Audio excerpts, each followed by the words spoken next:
before they could get the bombers over this short runway. So the white bomber crews discovered that the people that they had been asking to protect them were actually black. And they had to live with them for 3 or 4 days. But the story was out. The red tails were black folks.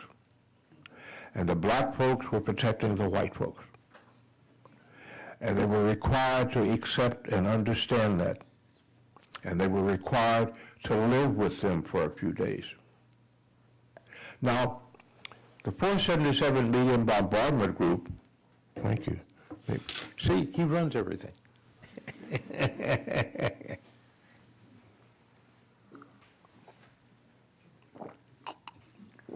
Thank you. Excuse me. Now, at this time, the 477 Medium Bombardment Group was being organized.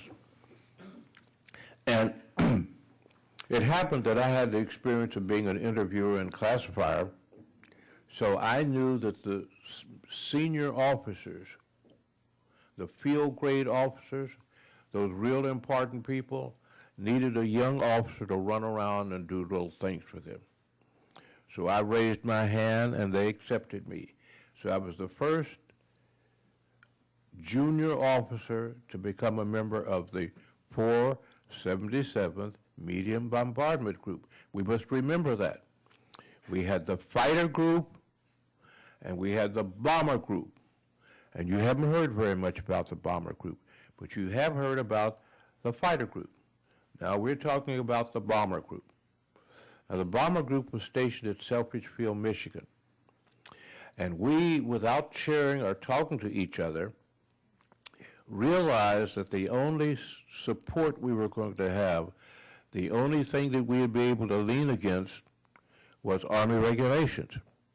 And Army regulations clearly indicated that when a new officer, he or she, comes to a new base, he or she should write a letter to become a member of the Officers Club.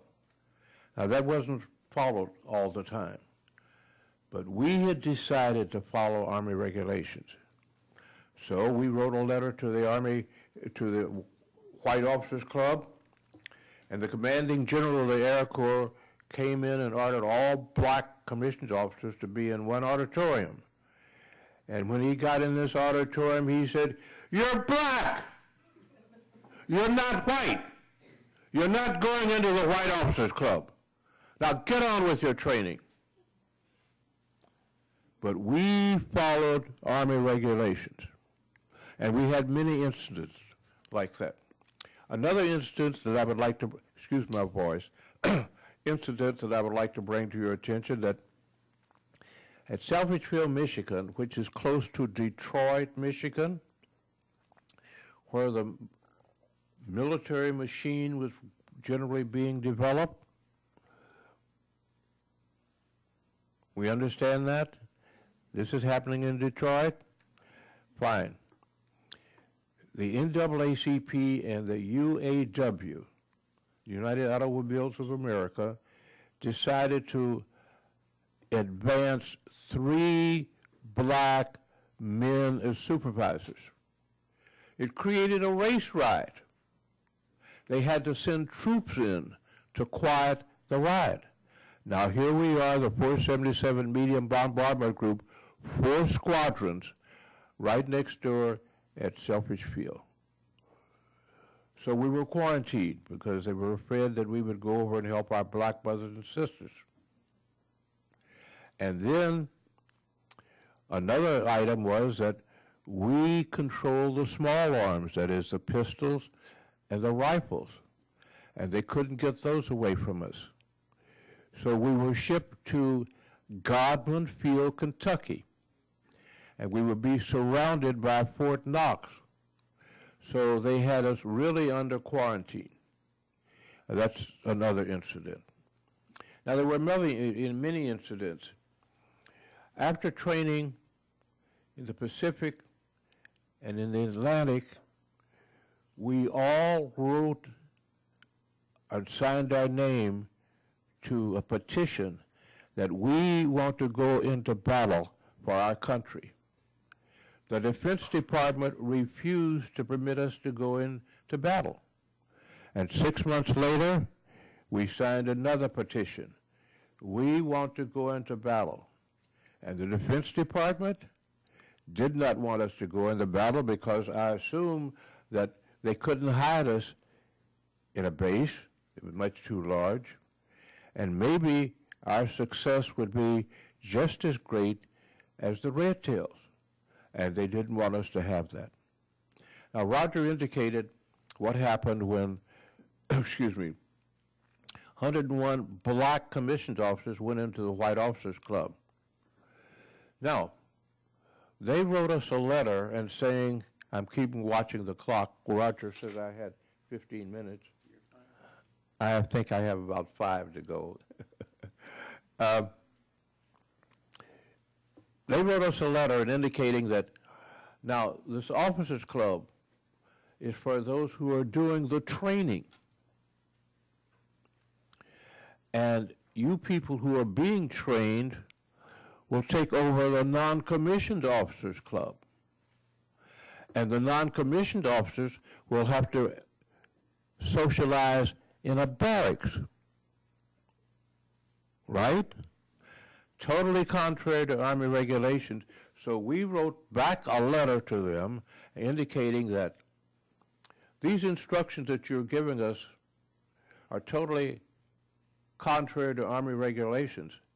Therefore, we have no instructions from you. And based on that attitude, 101 black commissioned officers went into the White Officers Club. So we continue to build up negative marks against the Defense Department. And that was one of the ways that we were able to survive. And after that, combined with the success of the 332nd, the Red Tails, and the 477th ability to get the Defense Department to make so many mistakes, Harry Truman integrated the armed forces. And that was 1948. And I'm so happy to say that today the military is about as integrated as it will ever be able to be, because there's always going to be some bad people. Thank you.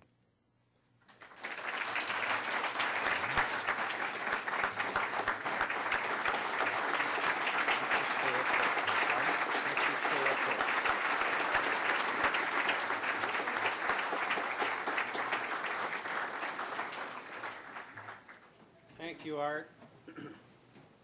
We have about 15 minutes for questions and answers.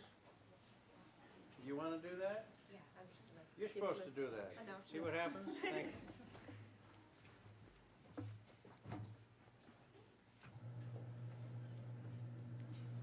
I wish I knew that. We'll keep it down for a while. Ladies know a lot of things. Good afternoon. My name is Kayla Pincus. I'm a senior at Shaker Heights High School and a member of the City Club Youth Forum Council. Today at the City Club of Cleveland Youth Forum, we are listening to Roger F. Cram, adjunct faculty and director of special projects at Hiram College. We will return to our distinguished speakers in just a few moments, but first we encourage you to formulate questions from for our speakers now while we break for a few announcements. We welcome you to the City Club Youth Forum, part of the traditional City Club, which began in 1912. It is the oldest continuous running free speech forum in the country. Today's City Club Youth Forum is made possible through grants from the Martha Holding Jennings Foundation, the Brenning Foundation, the Stalker Foundation, the William Weiss Foundation, and the Thomas White Foundation. We would like to thank our funders for their generous support. The City Club Youth Forum series is planned by a council of students from several area high schools.